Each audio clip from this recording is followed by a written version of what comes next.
immobilier simplifié avec Patrick Lapalme. Oui, certainement, mon ami Patrick Lapalme. Salut Patrick. Hey, bon matin! 278e chronique. Et oui, effectivement, analyse du marché avec les rebondissements de balles de caoutchouc qu'on a. Ce matin, on va parler de vos options que vous avez concernant les taux hypothécaires. OK, parce qu'il y en a des options. Bien, il y en a des options, puis là, présentement, on a une prise en charge là, de les clients qui ont leur propriété, qui ont comme une crainte de ce qui va se passer avec les variations de taux. Donc, cette semaine, un peu de recherche de mon côté, naturellement. J'ai parlé avec des différentes institutions financières et ce qui va ressortir vraiment du marché du Québec, c'est qu'on va avoir, c'est possiblement la dernière hausse. Naturellement, je suis au conditionnel sur cette chronique ce matin, mais on va, ce que j'ai eu comme commentaire, c'est que les taux d'intérêt vont diminuer fin 2023 pour avoir une stabilisation de marché, pour naturellement stopper l'inflation. Donc, mais présentement, il y a des gens qui ont des inquiétudes par rapport à le taux hypothécaire. Ouais. Et il ne faut surtout pas aller dans la pire des options sans avoir parlé avec votre institution financière et d'aller remettre les clés à l'institution financière. Votre crédit va vraiment être impacté et pensez-y, allez vous reloger dans un logement avec les hausses de prix du logement. C'est peut-être pas avantageux pour vous. Et donc, ce qu'on va aller regarder, c'est les choses qui pourraient, vos options qui pourraient vraiment vous aider à passer au travers la prochaine année qui s'en vient. Donc, on l'a mentionné, hein? Desjardins Banque nationale me mentionne que oui, il va y avoir une stabilisation des taux fin 2023. Donc, la première chose que vous pourriez faire, c'est pour vous donner un peu de lousse dans votre situation financière, c'est de consolider vos dettes. Donc, vous allez prendre l'ensemble de vos dettes au complet, naturellement. Si vous avez de l'équité sur la propriété, vous allez pouvoir refaire un prêt global et tout mettre sur l'hypothèque. Donc, vous allez avoir des prêts auto qui vont être moins chers, des prêts personnels aussi qui vont être mis à l'intérieur naturellement si vous avez de l'équité. Et la majorité du temps, ça va s'amener sur des propriétés qui ont été achetées avant le COVID. Donc, les équités, présentement, si vous avez acheté en 2021 de l'équité sur votre propriété, à moins que vous ayez mis une mise de fonds importante, vous pourriez en avoir.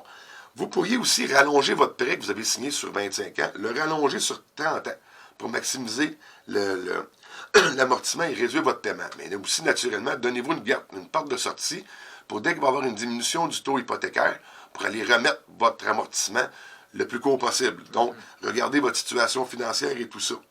Il y a aussi des plans de sauvetage qui ont été mis durant le COVID et qui pourraient vraiment être encore d'actualité. Donc, il pourrait y avoir des rapports de versement de 3 mois d'entente de paiement, de perception et de recouvrement en cas de perte d'emploi ou de situation personnelle qui aurait été mis dans votre situation. Donc, naturellement, soyez transparent avec votre institution financière et expliquez-leur. Hein. Ça va vraiment être important pour vous. Parce qu'ils sont prêts à négocier. Bien, ils sont prêts à négocier. On n'a pas vu de reprise de finances. Présentement, on n'en reçoit pas des reprises de finances des institutions financières. Donc, ils savent probablement qu'il y a eu des propriétés payées un petit peu trop cher aussi. Ils ne veulent pas se ramasser avec des pertes naturellement. Ils vont prendre des ententes avec l'ensemble de la clientèle. Prenez une chance. Prenez une chance, informez-vous. Et aussi pour avoir des autorisations et ententes spéciales avec l'assureur prêt, la SCHL, la Sagan, qui est l'ancienne Genworth, ou Canada Garantie. Naturellement, c'est l'institution financière qui va faire les vérifications, mais avec votre prêteur hypothécaire et votre assurance prêt, il peut avoir aussi des ententes qui sont possibles. C'est des choses que la majorité des clients acheteurs ne connaissent pas. Il peut aussi avoir la conversion d'une marge de crédit hypothécaire que vous aviez en prêt hypothécaire, parce que le prêt hypothécaire est moins élevé, le taux, que sur une marge de crédit. Donc, vous allez faire un transfert aussi du taux fixe, du variable vers le fixe aussi. Ça pourrait vraiment être une autre possibilité.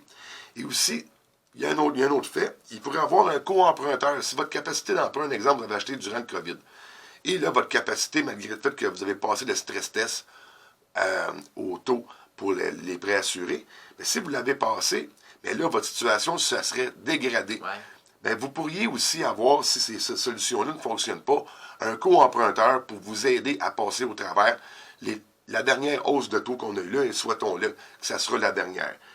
Donc, le co-emprunteur peut être vraiment une autre piste de solution avant.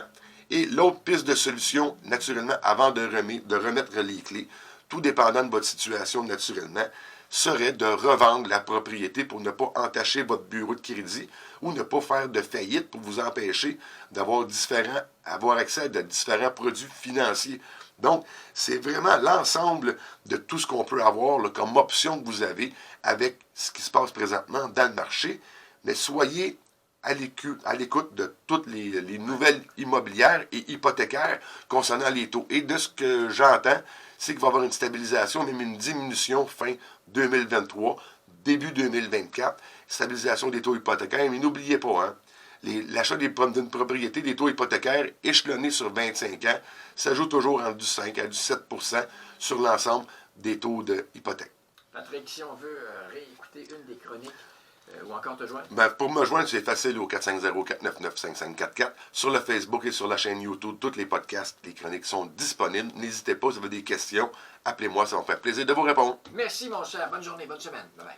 Et Patrick Lapalme a bu une passion. Oh, ben on va venir. Ben oui, c'est pas grave. On a bu une passion. Vendu!